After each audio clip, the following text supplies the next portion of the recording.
Hey everyone, welcome back to the range. My name is Matt. Chicks dig scars. Most of my scars are from squabbles with my older brother as a kid. But this scar right here is the life of the party. Say hello to the Imperial Arms Co. Cypher X0 pistol. Yes, this is a Scar 17 pistol.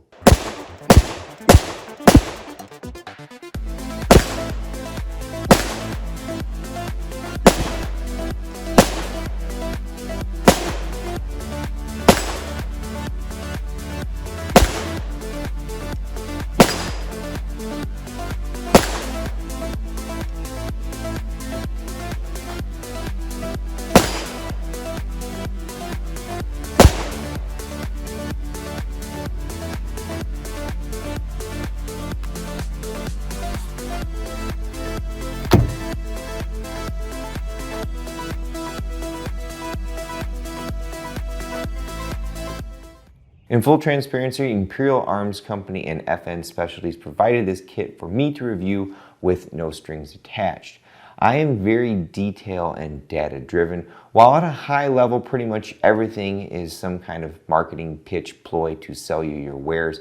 I'm more about trying to get my experience along the way as I'm either building, destroying, or testing something so that everyone can have more information to make better buying decisions. There's a lot to talk about with this build, but I try to keep it as short as possible. If I end up talking for 30 minutes, watch that sucker at 2x because there's a lot of good data in here. With our FN SCAR series of firearms currently in the US, FN only sells them as rifles, meaning that if you wanted to install a barrel shorter than 16 inches, you must get an approved Form 1 from the ATF before you can do so, which is a $200 tax stamp. E-filing a Form 1 has brought those times down greatly, but what if you don't want to pay Uncle Sam $200 and you want a short barrel? That's where our Imperial Arms Cypher X and Cypher X0 come into play. The FN SCAR's registered part of the registered part, aka the receiver, is actually the upper, very similar to how the ATF classifies the FAL. The trigger housing and magwell is an unregistered part. Imperial Arms sells completed virgin receivers that are considered serialized and must ship to an FFL just as a normal firearm would. Since those are just a firearm, they can be built into a pistol or a rifle. But Matt, what if I wanted all that with less hassle, but in exchange for more time involved? Certainly, that's where our Cypher X0 from Imperial Arms comes in handy. As I mentioned, this is a hunk of 6000 series aluminum. Imperial Arms and these can be used over multiple receivers. They are not a one and done setup. You'll need various other tools such as a good air compressor, a router and or mill, reciprocating air saw, hand drill press, hand tool, 65-inch pound capable torque wrench, sandpaper, etc. And my machining ability is that of a novice, but I can say the process for completing this was only moderately difficult. After completing 2 of these receivers, the biggest time consumption is the very first operation using the air file to notch out the receiver for the following operations. I do recommend that when you get to the part for drilling that you well lube your drill bit so that any of the shavings do not bind in your bushing and cause you troubles. When it came to milling, the first operation, in my opinion, was the easiest with the router.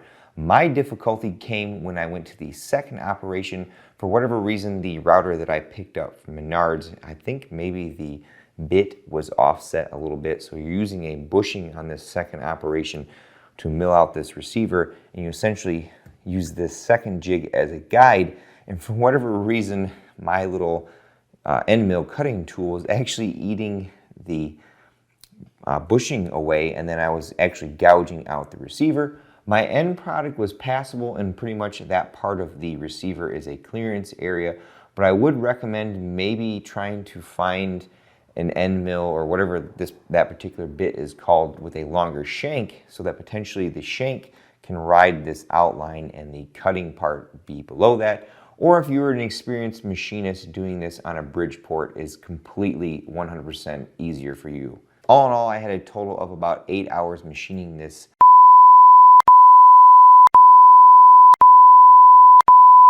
you see right here. Most of that time was spent with me rewatching the videos, doing some reading on what the torque specifications were for some of these screws on here, and rewatching the videos and cleanup and so on and so forth. Again, the more times you do this, the easier it becomes, and or again, if you're a true machinist, this is probably a walk in the park for you.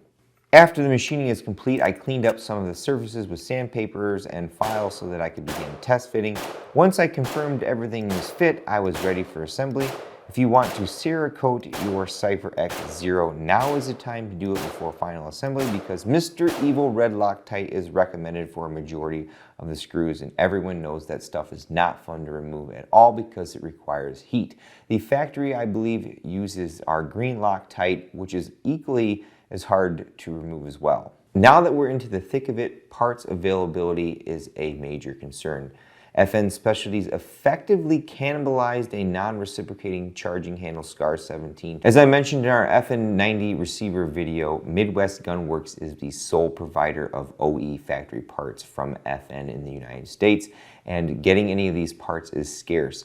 Your biggest cost factor for completing this build once you've bought the receiver and the jig is going to be your bolt carrier group and your barrel assembly.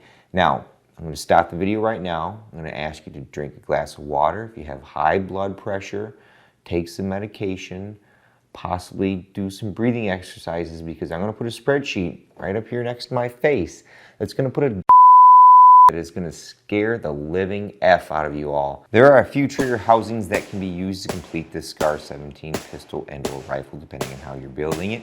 Imperial Arms and FN Specialties provided me with their MTM or mil-spec trigger module. This trigger housing utilizes all AR-10, AR-15 components.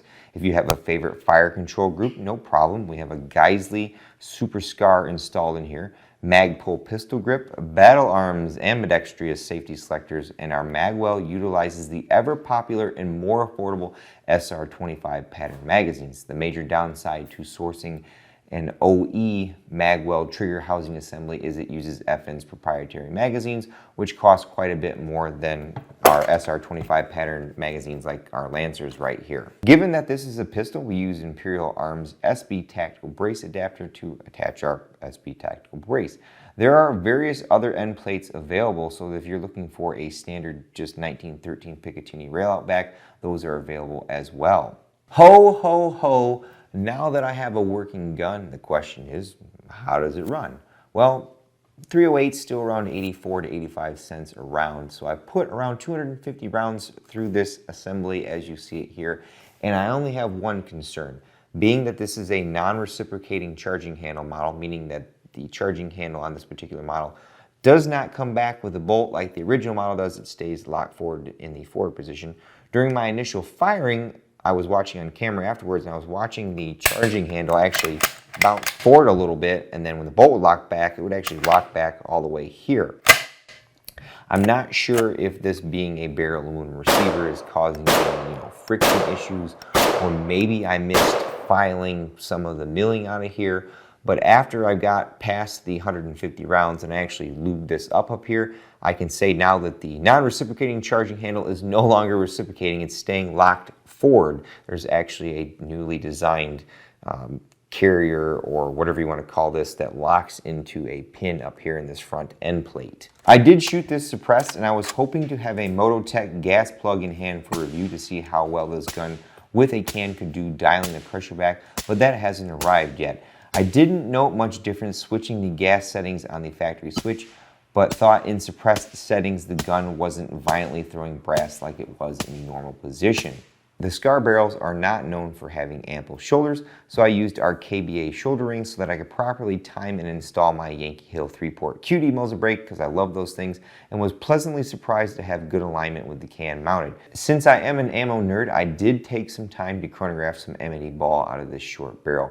We're getting right around 2,500 feet per second, which is about 200 feet per second slower than what we've seen out of a 16-inch barrel, but this is a compact package, and those velocities are well above anything 300 Blackout or 7.6239 could even dream about achieving. That's all I have for you. The too long didn't read version. Imperial Arms builds very high quality products, not only for our SCAR, but for our PS90 as well, and hopefully other parts in the future that can lessen our need for actually buying OE FN SCAR parts.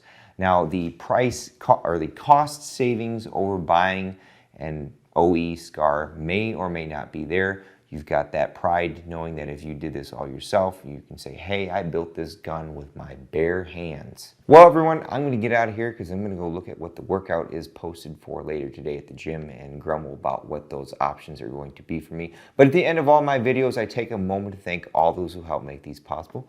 Number one is my Patreon and Subscribe Star fans. I have a link tree in the description below that if you want to contact me or support me in any way, there's various different ways to do that. Number two is Doran over at FN Specialties, who again, in full transparency, contacted me and asked me to provide feedback on this kit. Number three is Imperial Arms, who makes all this cool stuff, and anytime I had a question, they were damn near instant at responding to my questions with very concise answers. And of course, number four is you all for watching. Until next time, I'll catch you at the range.